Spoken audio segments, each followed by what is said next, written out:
Mike Scott, apparently he thinks you need a mirror to do cocaine. He's obviously not aware that strippers have assholes. I get weird.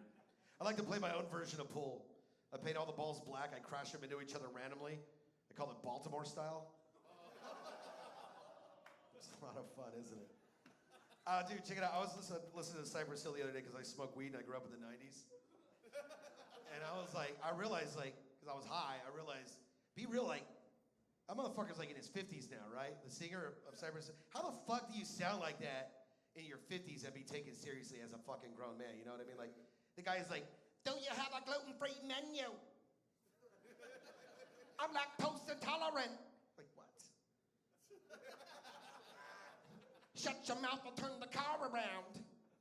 Hits from a bong, he rips a bong, he's oh, goddamn, I shit my pants. I fucking shit my pants, you know? Old man shit. How the fuck?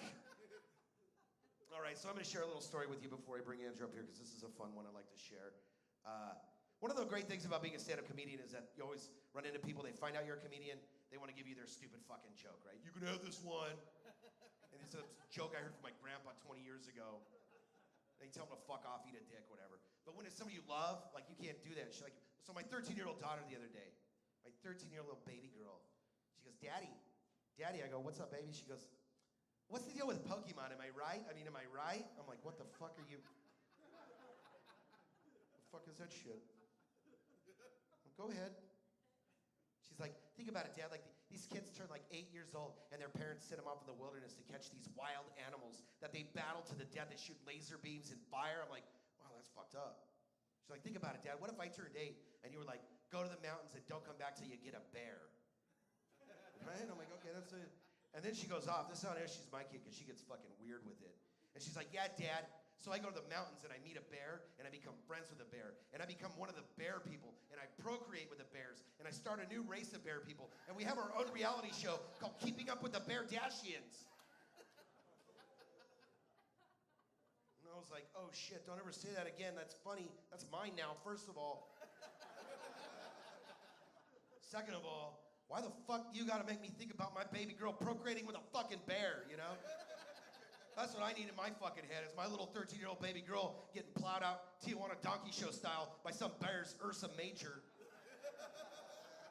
Can you imagine your 13-year-old came to you one day and she's like, Daddy, I'm pregnant. And you're like, by who? She's like, by a bear, Daddy. Like a biker bear? Like a gay bear? She's like, no, Daddy, a bear. Winnie the Pooh bear, Daddy. Winnie the Pooh is foraging my honeypot, Daddy. Yeah, right? I'm like, well, at least it's not a black bear. How come everybody looked at the black guy when I said that? You racist motherfuckers. I'm talking about bears. That's a human being. And don't get me started with brown bears. I mean, hard workers, but rapists. You know what I mean? I say we build a wall around Yellowstone. Hey, you know, I think had it really bad, that Joseph guy. Remember that Joseph guy, Mary's old man? How did that guy just probably ended up with a shit into the stick his whole life, right? You imagine he's looking at the Ten Commandments, he was like, oh yeah?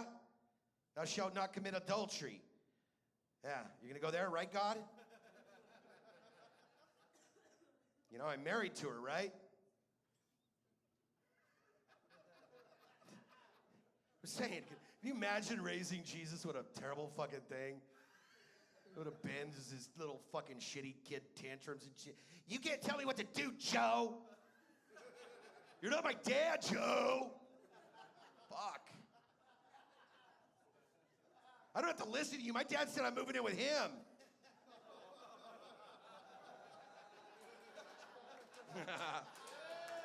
Right? I don't know why somebody asked me this, but one of the comedians earlier asked me if I would ever suck Jesus' dick. I don't know why, but he asked me that, and I said no, because everybody knows that his dick tastes like camel pussy. But he gives great hand jobs, you know what I'm saying? That's how we get down to Barmageddon. That's what a terrible... Dealing with some bullshit right now, because my mom's kind of, I don't know if you can tell or not, but I'm not a very religious person. And if you can tell by my humor, some of the Jesus jokes earlier. My mom's really religious, so she's been hassling me. She's like, Jeremiah, you need to go to church. You should read Exodus. You should read Exodus, Jeremiah. You can learn a lot from Exodus. I'm like, Mom, Exodus is a stripper. I don't even think that's her real name. My mom said, the joke's on you. They both involve a burning bush. It's like, I know. I gave it to her. Mom. That's how I know I'm not racist, because I will fuck anything. Like, I will fuck anything, you know what I mean? Like, I don't care what country that cantaloupe was grown in. You haven't lived till you fuck the Guatemalan cantaloupe, that's all I'm saying. I will fuck the shit out of a Guatemalan cantaloupe, and then it's gonna go tell all the other Guatemalan cantaloupes how good I was, and all the Guatemalan cantaloupes are gonna wanna fuck me. You know what I'm saying? I got really existential with that, didn't I? I got really existential with fucking fruit right there. I say build that wall and build it out of Guatemalan cantaloupes. I will fuck my way through and let the Mexicans in. You know what I'm saying?